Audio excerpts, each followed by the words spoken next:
Datos inoperativos. Cuidado con las macros ocultas. Cuidado con las macros ocultas. Hay que estar muy atentos a las macros ocultas.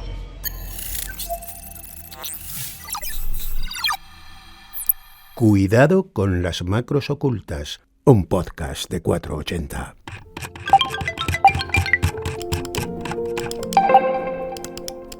La desinformación somos nosotros. No hay un algoritmo que si se retoca arregle el problema.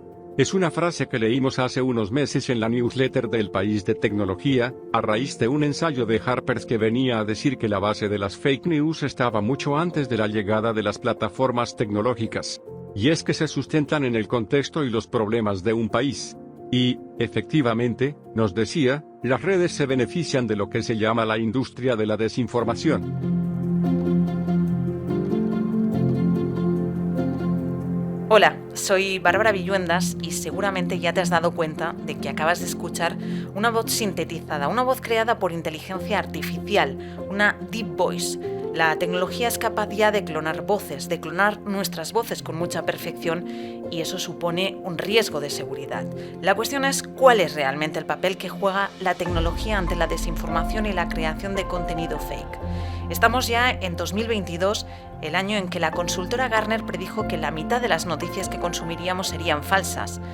No sé si habremos llegado a esta cifra, pero estamos en plena infodemia, que es como ha bautizado la Organización Mundial de la Salud la epidemia de la información falsa. Parece que nos estamos acostumbrando demasiado a las epidemias. La desinformación, que corre a una velocidad 7 veces superior a las noticias reales, es una amenaza para la reputación de organizaciones, y lo saben Coca-Cola, Starbucks, Amancio Ortega, Metrobank, la firma de grandes almacenes Walmart, que han sufrido sus efectos. Y más recientemente han llegado los deepfakes, vídeos falsos hiperrealistas generados por Deep Learning. Lo hemos visto en el cine, en Star Wars o en Fast and Furious, y seguro que te acuerdas también del anuncio de Lola Flores para Cruzcampo. Pero, ¿serías siempre capaz de detectar un contenido fake de uno real? ¿Hasta dónde te puedes fiar de lo que ves? ¿Dónde están los límites? ¿Cuáles son los riesgos? ¿Y las oportunidades? Bienvenido y bienvenida a nuestro Control Macro. Cuidado con las macros ocultas. Un podcast de 480. Saludamos a nuestros invitados a nuestro Control Macro de hoy. Clara Jiménez es periodista, es CEO y cofundadora de Maldita.es, el medio de comunicación español dedicado al fact-checking.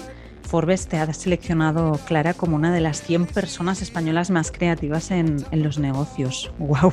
Yo creo que a mí fue a la primera a la que me sorprendió esa selección, porque al final yo lo que dirijo es una fundación sin ánimo de lucro, pero oye, un placer siempre que te reconozcan. Exacto. Pues Clara, bienvenida a nuestro Control Macro. Gracias por aceptar nuestra invitación. Gracias a vosotros por invitarme. Y Unai Elordi, ingeniero informático, investigador de inteligencia artificial, computer vision en Bicontech. Para que los que no lo conozcáis, es un centro tecnológico especializado en inteligencia artificial y computación visual e interactiva.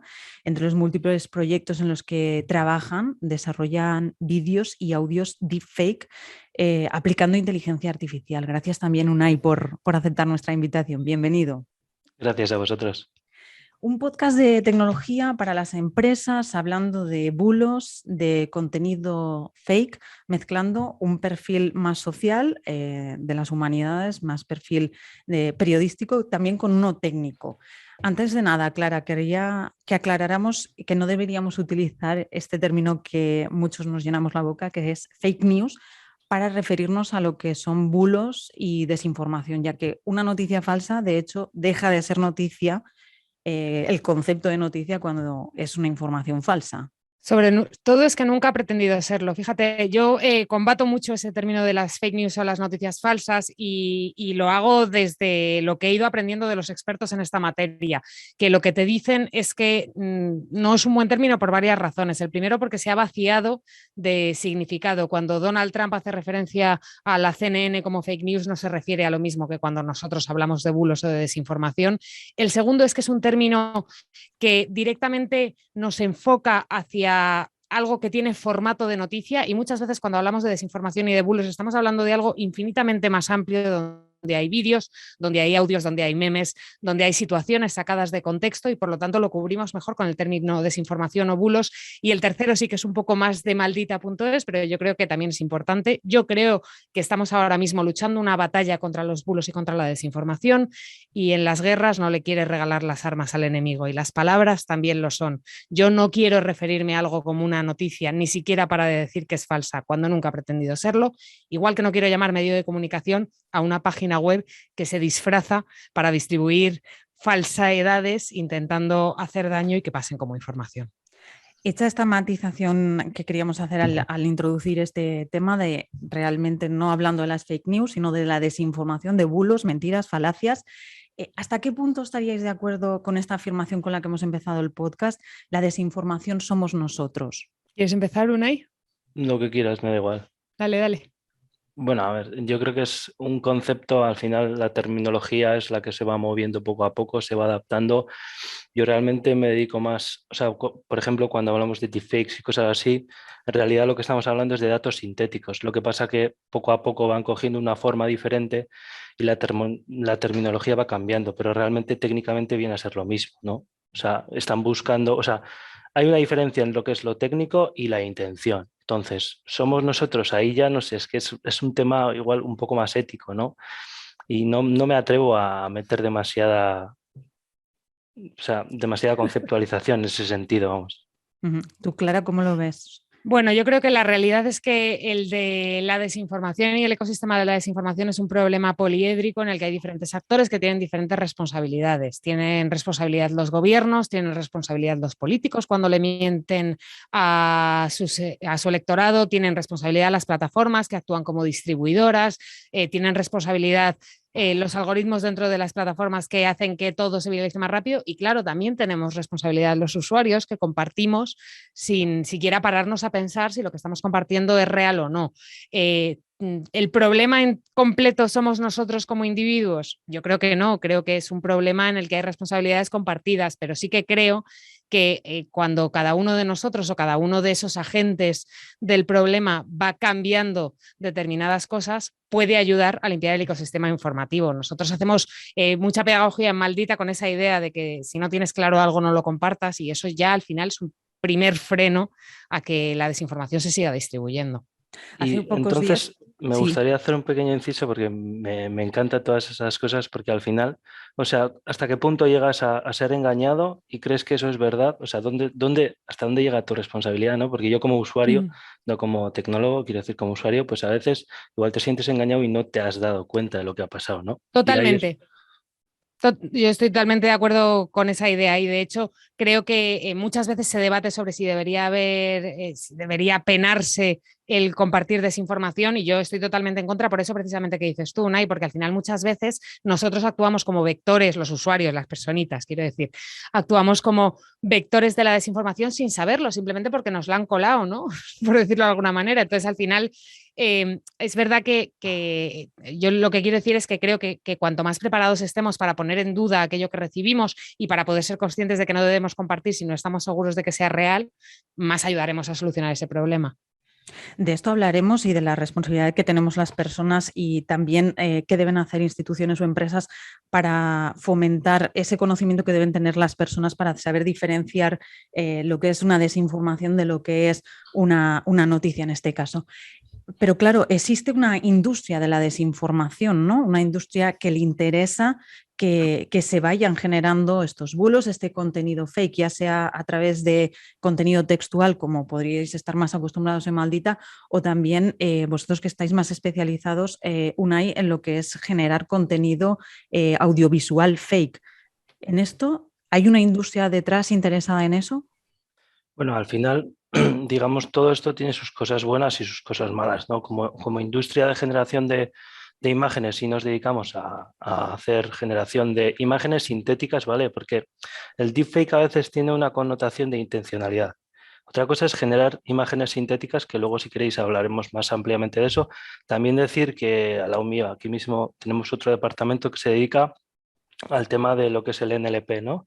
De lo del procesado del lenguaje natural, clonado de voz y este tipo de cosas que también son muy interesantes, aparte de toda la intencionalidad que pueda tener este mundo del deepfake y todo esto. Me encanta esa diferenciación que hace Unai de una cosa es generar contenidos audiovisuales sintéticos y otra cosa es generar deepfakes, y me parece que es muy importante hacer esta diferenciación y esa intencionalidad de los deepfakes, porque a lo que nosotros nos hemos enfrentado hasta ahora como verificadores y lo que hemos visto no solamente en nuestro país, sino prácticamente a nivel mundial, es que hablamos mucho de los deepfakes, pero en realidad no existen tantos casos de deepfakes que hayan incidido y que hayan sido fabricados para engañar, con la intención de ponerlos en movimiento y engañar a un porcentaje alto de la población. Lo que me he visto hasta ahora, sobre todo, son empresas y organizaciones, a lo mejor como la de Unai, que han probado que se puede hacer, pero siempre poniendo por delante que la intención no es engañar, sino demostrar que esto puede llegar a ocurrir. Yo siempre hago un inciso en esto de los deepfakes, sobre todo al nivel de los usuarios y también incluso un poco de los gobiernos y de las empresas para que entiendan en qué punto estamos. Los deepfakes no son la norma para nada en cómo se intenta manipular a la sociedad, y sobre todo los cheap fakes sí son la norma y sí consiguen manipular a la sociedad y se hacen en 2 minutos sin ningún tipo de industria detrás, con un paint. Entonces hay que tener también esa parte en cuenta cuando intentamos hablar de desinformación, que tenemos un problema mucho más de base, que es que nos pasan un meme con 2 frases sin ninguna fuente, sin ninguna orientación, sin ningún nada, y nos lo creemos. Aunque ahora no sea un problema los deepfakes, ¿no? Que lo que comentabais, una cosa son la creación de imágenes sintéticas y otra cosa son los deepfakes que tienen una connotación en la que quieren hacer pensar al usuario, a la usuaria que ese contenido es real. Hecha esa diferenciación.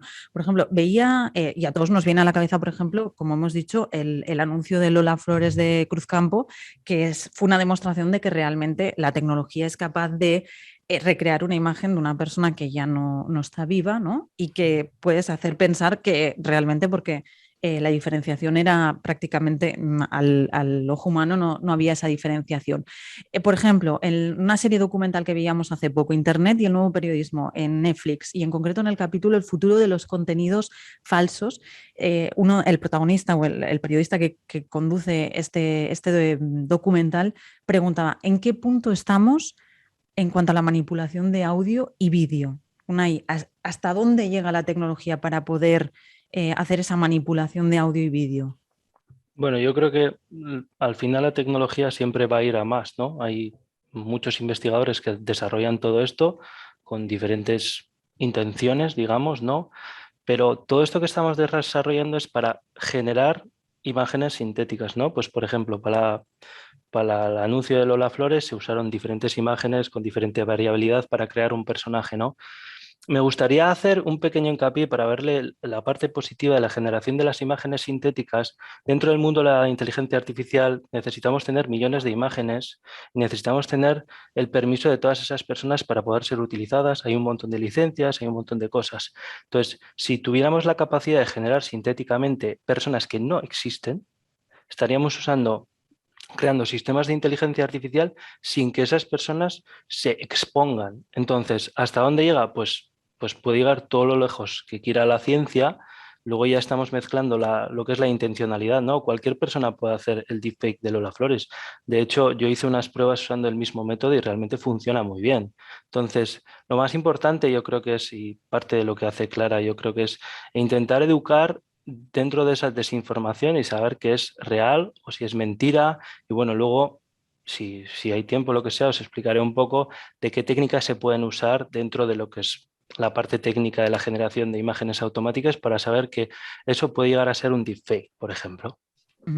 Porque vosotros, Clara, aunque ahora mismo no lo veáis como un problema, existe un riesgo en toda esta generación de contenido sintético de momento, pero que al fin y al cabo también puede generar esa intencionalidad de provocar el engaño en el ciudadano, en la ciudadana. Evidentemente existe un riesgo brutal porque aunque se está intentando desarrollar a la par que se desarrolla la tecnología para crear esos deepfakes, desarrollar tecnología que la identifique, y hay algunos proyectos pioneros online que no funcionan del todo mal a la hora de identificarla, por supuesto existe un riesgo porque, ¿cómo decirlo? Los malos siempre van por delante y de eso somos conscientes, pero a mí me importa mucho resaltar esa parte en la que el problema va a ser mucho más grave si de repente empiezan a aparecer deepfakes sobre nuestros políticos a nivel mundial y ni siquiera tenemos a la gente preparada para ser consciente de que pueden estar intentando engañarles. Por eso yo hago tanto hincapié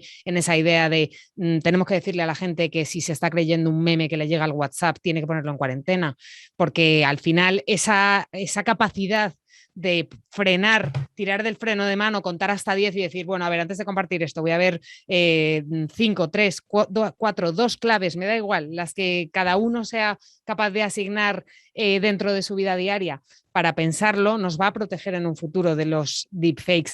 Luego hay que tener también en cuenta, y me parece muy interesante también que hagamos ese ejercicio de hacer un poco de pedagogía de qué sí es un deepfake y qué no lo es, porque muchas veces estamos intentando generar ciertas dinámicas de miedo con esto de la desinformación creada por ordenador con imágenes sintéticas, cuando realmente no lo son. Y os pongo un ejemplo que seguro que Unai conoce. El vídeo de Nati Peluso en el que parecía que estaba borracha y que se salió diciendo que era un deepfake y que Facebook permitía que circulase y que tal. El vídeo de Nati Peluso era un vídeo que yo, que soy periodista de formación y sé muy poquito, lo justo de desarrollo, te monto con el iMovie del Mac. O sea, te lo monto en un momento porque lo único que tiene son cortes, ralentizaciones y aceleraciones. Y eso es muy sencillo de hacer.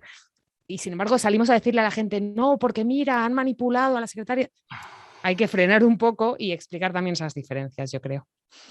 Te lanza el guante en esta pregunta que te decía o en esta reflexión que hacía Clara, ¿no? Exactamente, entonces, para que cualquier persona que nos esté escuchando, Unai, ¿qué es exactamente un deepfake? ¿Qué es lo que le diferencia de otro tipo de vídeo sintético o de otro tipo de manipulación que puede haber de un vídeo, como estaba comentando ahora Clara? Bueno, éticamente sería, yo diría que la intencionalidad. Normalmente cuando hay un intento de hacer un deepfake, normalmente suelen ser vídeos bastante cortos, en unas poses de caras bastante neutrales. No, es muy improbable que veas una pose así en un deepfake porque es muy complicado hacer el face matching de lo que es la cara, El ¿no? oyente Entonces, no lo ve, pero está moviendo hacia un claro, lado y sí, hacia perdón. otro.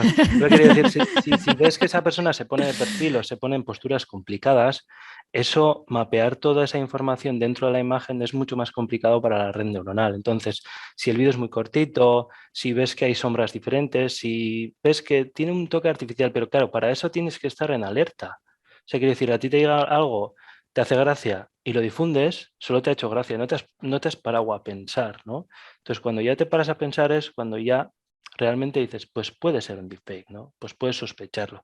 Pero ahí es donde entra un poco la intencionalidad y lo que es la parte técnica de la posibilidad de generar imágenes basándose en otras imágenes, claro.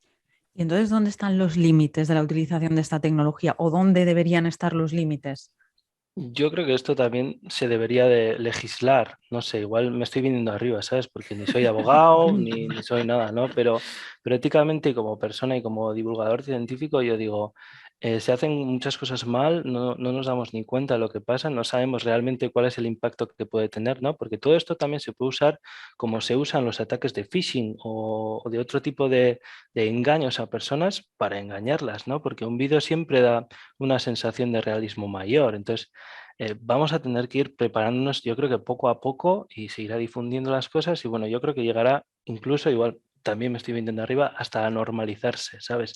Entonces, no sé, no me atrevería a definir un límite concreto de nos van a engañar a todos. Algún día nos engañará, pero no siempre. ¿Cómo lo ves tú? Pues mira, yo en realidad quiero sacar a ver cómo les suena a una y que en realidad se dedica a esto y lo va a ver mucho más claro que yo, pero yo una de las cosas que agradezco mucho de la gente que hace manipulación de imagen, que la hace muchas veces para hacer una broma o para hacer un chiste o para hacer un meme, es que firmen. Y la firma puede ser muy diferente, puede ser en una esquinita que esté bastante camuflada, pero que para profesionales como nosotros que nos dedicamos a buscarlas, las encontramos relativamente fácil, o incluso que sea muy visible y que esté a la vista del ojo, pero que siempre deje una marca que permita saber a alguien que esté verificándola que eso es falso. Creo que a lo mejor ese como primera medida de autocontrol de la gente que se dedica a generar imágenes sintéticas puede ser un buen plan porque nos puede permitir distinguir el grano de la paja, ¿no? Yo de todas formas me gustaría hacer un pequeño inciso de eso de firmar, porque bueno, ahora con la tecnología del blockchain y las firmas digitales y los smart contracts y todo este tipo de cosas que también va a ir avanzando, yo creo que va a llegar a un punto en el que cada dato va a ir asociado a una firma digital, ¿no? Un pequeño hash o un pequeño código que diga que esto es auténtico, ¿no? Ahí también se generará muchísimo revuelo. Son cosas que me vienen a la cabeza, ¿eh? Yo me dedico al computer vision y a la inteligencia artificial, ya está. Pero digo, a ver, en estas situaciones, porque cuando quieres definir la autenticidad de algo, ¿qué? Solo nos basamos en una imagen que ha venido de no sé dónde. Internet es muy amplio. Entonces, yo creo que por ahí también va, dentro de la ciberseguridad también van a venir muchas cosas y no solo eso, temas de derechos de autor y cosas así. Yo lo veo así, sin más. Así lo cuento y... La lanzas aquí. Sí, esta tecnología que has mencionado tú precisamente, blockchains, ¿no? La cadena de bloques, que algunos la han bautizado como el notario del futuro, porque realmente lo que va a hacer es eso, ¿no? Verificar exactamente que esa información es auténtica, es original, que no ha padecido o que no ha sufrido ninguna alteración o modificación, manipulación.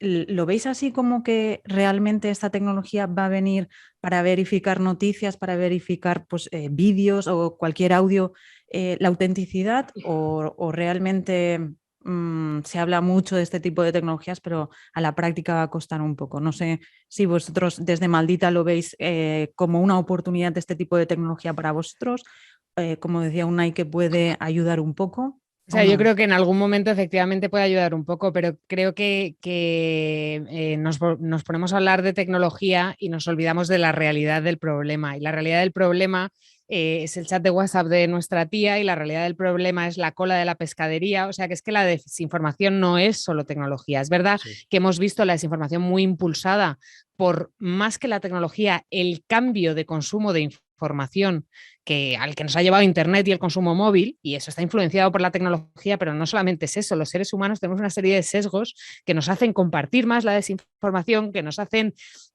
verla con mejores ojos, que nos hacen creérnosla más porque nos llega por 3 sitios.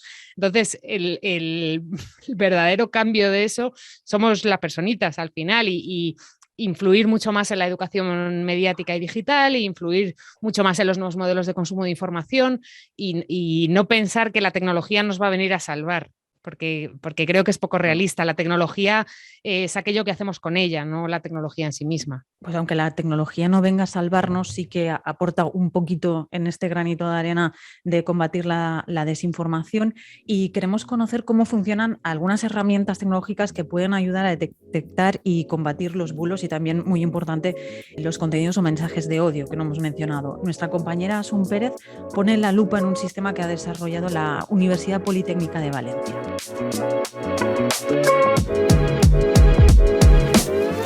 El Centro de Investigación Pattern Recognition and Human Language Technology de la Universidad Politécnica de Valencia trabaja desde hace 3 años en un sistema de inteligencia artificial que es capaz de detectar contenidos falsos y de odio en las redes sociales. Le hemos preguntado cómo funciona a uno de sus creadores, Paolo Rosso, catedrático y profesor del Departamento de Sistemas Informáticos y Computación. El problema viene abordado con técnicas bastante conocidas hoy en día, basadas en aprendizaje profundo, es decir, técnicas de redes neurales con muchas capas de conexión que necesitan bastante datos para poder aprender a discriminar cuando un mensaje, cuando un texto, también un texto corto de los medios sociales de comunicación, contiene desinformación. Se trata de un prototipo de Deep Learning que se alimenta de ejemplos de bulos que han sido etiquetados como tal por fact-checkers, es decir, verificadores de información como son Maldita, Neutral o los argentinos Chequeado. Pero, ¿qué hace el algoritmo entonces con todos esos datos?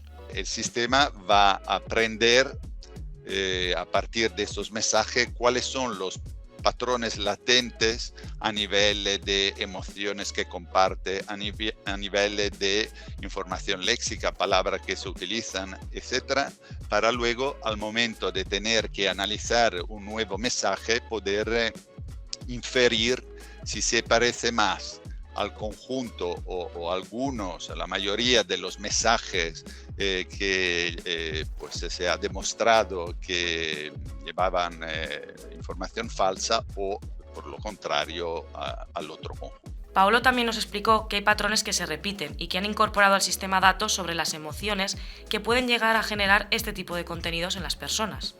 La información falsa viaja a una velocidad, digamos, en Internet, en las redes sociales, con 6-7 veces mayor que la información verdadera.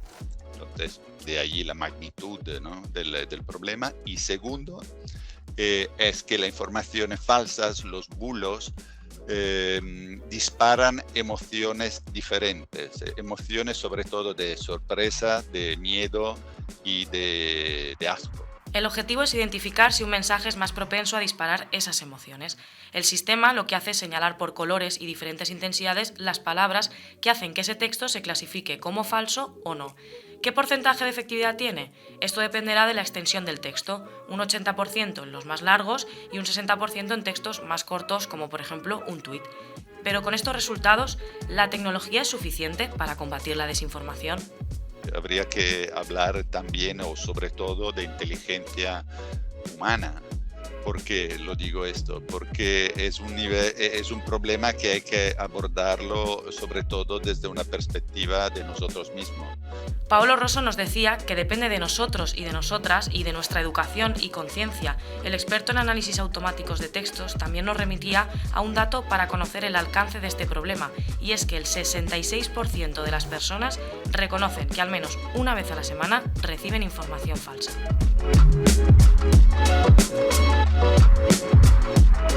Una y clara, Paolo le hablaba a nuestra compañera Asun de inteligencia humana para combatir la desinformación. Y justo antes de entrar en esta sección lo comentabais vosotros, ¿no?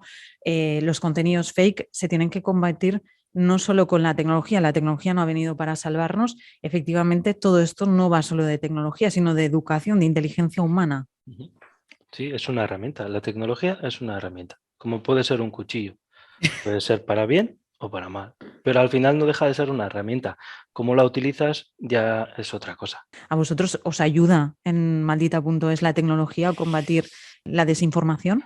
Sí, por supuesto que nos ayuda. Fíjate, nosotros desde muy en los inicios, también porque una de las primeras personas de nuestro equipo fue un desarrollador, nos dimos cuenta de que necesitábamos aplicar la tecnología a nuestro trabajo, sobre todo para automatizar aquellas cosas que hacían perder tiempo a un periodista, que las manos de un periodista son ya lo suficientemente caras como para que encima tenerle, qué sé yo, archivando documentos, que es una de las cosas que hacíamos al principio. Yo creo que lo más importante que tenemos a día de hoy es que hace un año desarrollamos un chatbot de WhatsApp que nos permite recibir todos los contenidos que los usuarios nos envían de sus conversaciones privadas, porque muchas veces hablamos de desinformación y pensamos en Twitter e incluso en Facebook, y la realidad es que en Twitter en España hay 5 millones de personas y el grueso de la desinformación que se mueve en nuestro país está en canales privados como los chats de WhatsApp, que afortunadamente yo no puedo leerlos de nadie, pero sí que tengo una comunidad muy activa de malditos y malditas que nos envían aquellos contenidos que les hacen sospechar. En vez de reenviárselos a su abuela o a su tía o al chat de curro, pues nos los envían a nosotros para que los verifiquemos. Hace un año, como os digo, con la pandemia, desarrollamos un chatbot de WhatsApp que lo que hace es que recibe esos contenidos automáticamente con un poco de IA que tiene, los machea entre ellos. Si ya está verificado, da una respuesta automática, y si no está verificado, va haciendo un sumatorio para calcular la viralidad. Y con eso nos avisa a los periodistas de, oye, esto está siendo muy viral en las últimas 24 horas, tienes que verificarlo. Ahora apuntas la viralidad en la newsletter de Mix.io, que de la que aquí en el equipo de Cuidado con las Macros Ocultas somos algunos muy fans y seguidores. Contaba hace unas semanas la historia de una tuitera que colgó una foto de un pez, igual te suena, Clara, de un pez rape oculto en el fondo del mar. Y estaba sacado de un vídeo falso y lo identificaba como un tiburón alfombra. A pesar de que múltiples biólogos y expertos marinos la corrigieron a través de Twitter, la usuaria optó por no borrar ni corregir el tuit por los miles de likes que había generado. Es un ejemplo de que la viralidad, en este caso, también es un elemento que juega en contra de la desinformación, ¿no? Ese efecto que hace que corra como la pólvora y que frena al hecho de eliminar ese contenido. Bueno, juega a favor de la desinformación y en contra de la verificación. Sí, yo creo que por eso es tan importante esto que están empezando a hacer las plataformas en general. Facebook lo tiene instaurado desde hace más años, pero yo creo que Twitter también está empezando a pensar en ello y de hecho la legislación europea que se está planteando ahora mismo, la DSA, lo que plantea también es un poco forzar a las plataformas a hacerlo, que es incluso aunque la gente no quiera borrarlo, y yo creo que la libertad de estar informados también nos da la libertad de estar desinformados. No soy nada partidaria de que las plataformas borren contenidos que no estén extremadamente justificados, evidentemente cosas ilegales, pero probablemente también cosas que atenten contra la seguridad de las personas o en fin, ese tipo de cosas. Sí que me parece importante que las plataformas ejerzan cierta labor de gatekeepers de esa viralidad y le pongan avisos al lado. Oye, esta chica dice que esto es un, ¿cómo las llama? Un tiburón manta. Sí, Múltiples alfombra, virólogos, un tiburón alfombra. etcétera, etcétera, etcétera, dicen que esto es falso y que este tipo de tiburones no existen. Yo creo que darle a la desinformación contexto en las plataformas también es importante. Pero quería hacer un pequeño inciso. O sea, lo que había detectado el algoritmo de Twitter era otro animal. O sea, era un falso positivo. No había detectado nada. No había detectado nada. La usuaria, Vale. por voluntad propia, subió y dijo que era una especie que no era. Entonces los biólogos y expertos marinos le decían en los comentarios que no era así. Pero ella, como había sido un contenido que había generado bastante repercusión en redes y likes, pues optó por no borrarlo. Y era como ejemplo del efecto perverso de la viralidad, que a veces, como un contenido se hace viral, no se borra aunque sea falso.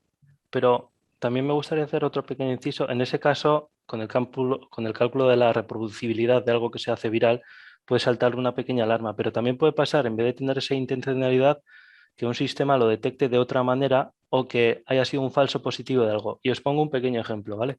Dentro de lo que es el sistema de reconocimiento facial de China, hacen un constante traqueo de las personas, ¿no? Y a veces han imputado a otras personas sin serlas porque ha tenido un falso positivo, porque ha habido errores.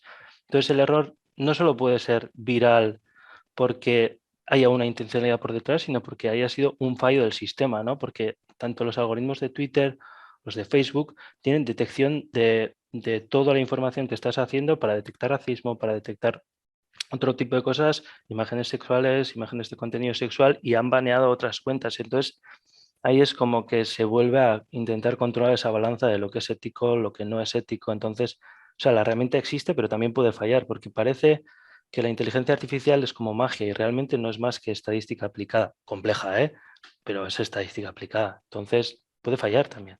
Y en esto que estás diciendo, Unai, porque muchas de las veces se culpa a los algoritmos, a la inteligencia artificial de poca transparencia. ¿Falta esa transparencia en el desarrollo de algoritmos de inteligencia artificial? Es que un modelo neuronal no sabe lo que es la transparencia. O sea, lo que hace es predecir cosas que ha ido aprendiendo automáticamente a través de imágenes, de texto, de la información de Internet, pero no sabe lo que es la transparencia, o sea, no tiene una conciencia. O sea, aprende a predecir cosas que le hayamos enseñado, como puede ser reconocimiento facial, generación de imágenes por redes generativas adversariales y este tipo de cosas. Pero al final el resultado es un vector de numeritos que interpretamos de una manera para que pueda ser una imagen, texto o lo que sea. ¿Lo ves así tú, Clara, desde el punto de vista más social, periodista? ¿O esa falta de transparencia entonces es a las personas que desarrollan esa tecnología? O sea, yo creo que hay una parte de cómo se gestionan las plataformas que son muy opacas. Entiendo lo que dice Unai de las redes neuronales no tienen transparencia y es verdad, pero las órdenes que se le dan o que se le imputan o los datos que gestionan las redes neuronales sí la pueden tener.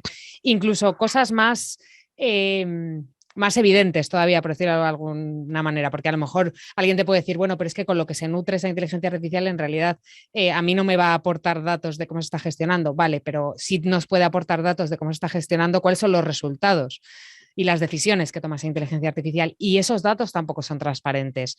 Desconocemos cuántos vídeos o por qué razones se borran de YouTube al año. No tenemos la letra pequeña y sobre todo no la tienen los investigadores, que es lo más importante. O sea, yo entiendo que no la quieran colgar en internet para que todo el mundo vea sus tripas, pero que los investigadores tienen que tener acceso a data fiable y de calidad para poder analizar si efectivamente el algoritmo de YouTube está generando que los niños menores de 15 años vean más violencia o no. Es que me parece que no tiene un planteamiento que vaya más allá. O sea. Totalmente de acuerdo.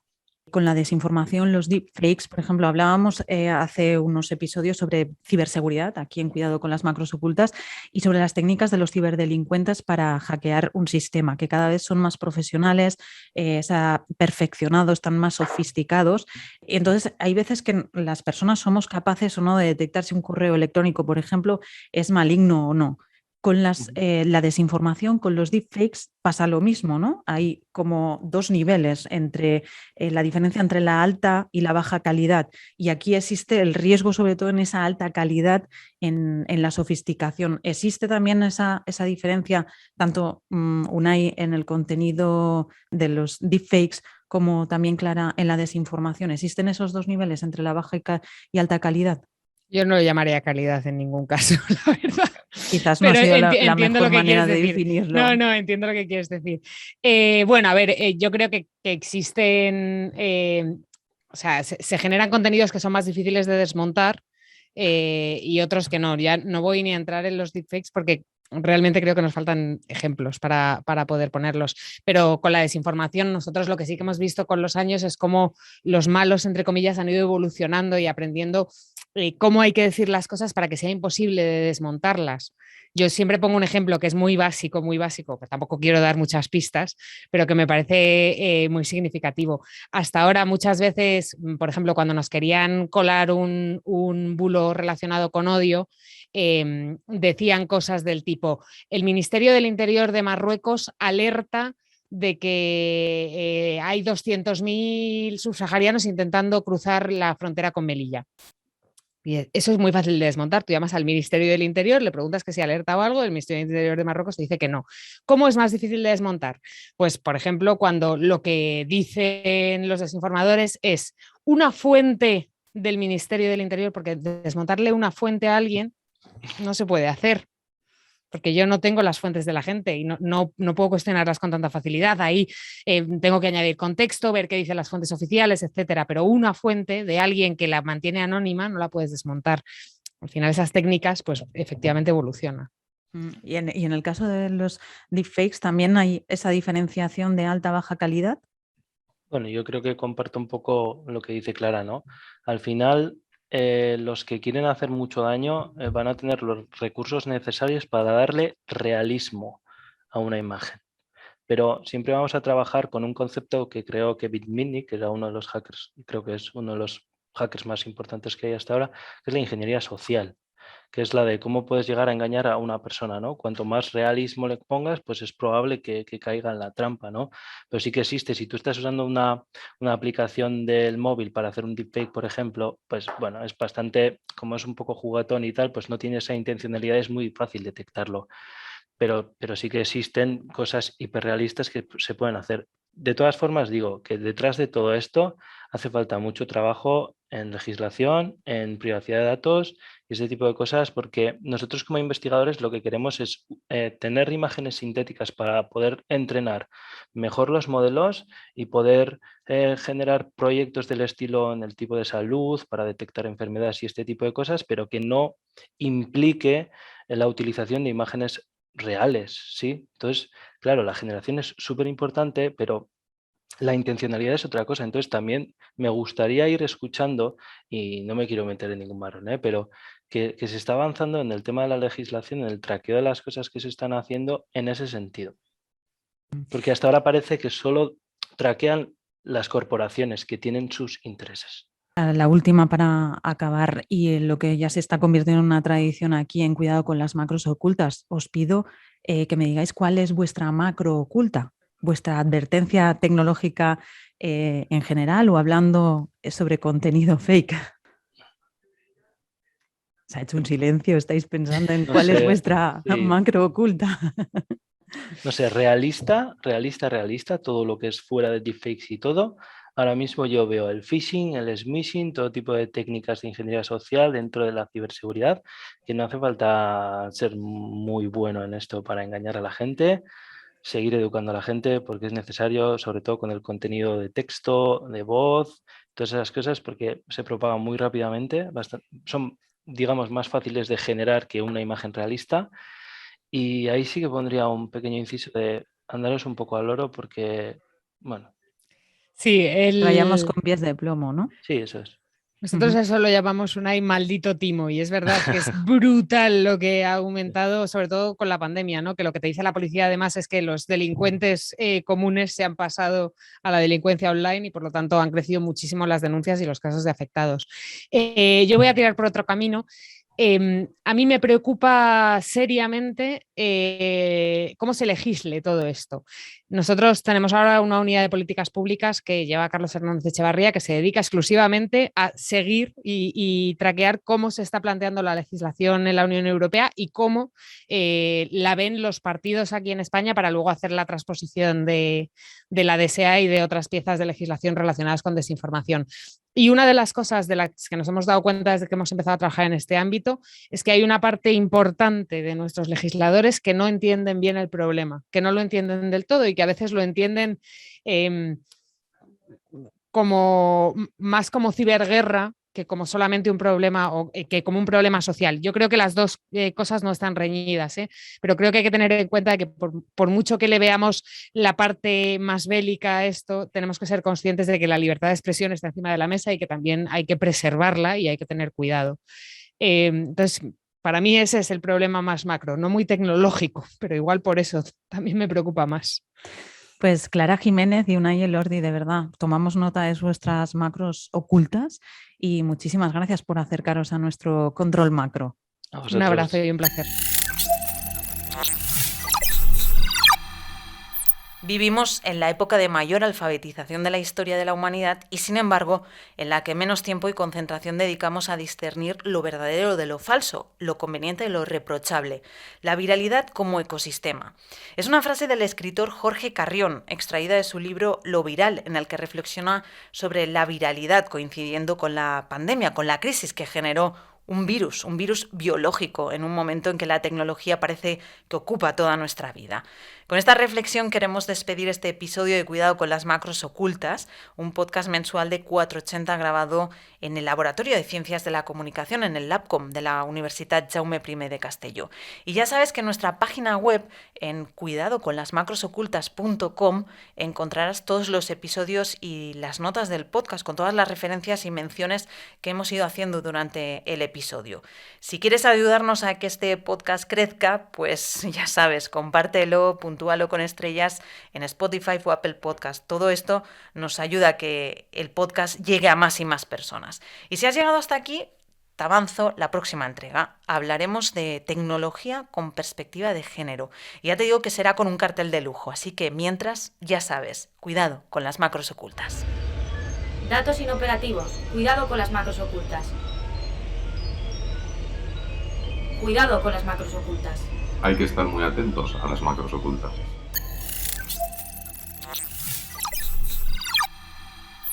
Cuidado con las macros ocultas, un podcast de 480.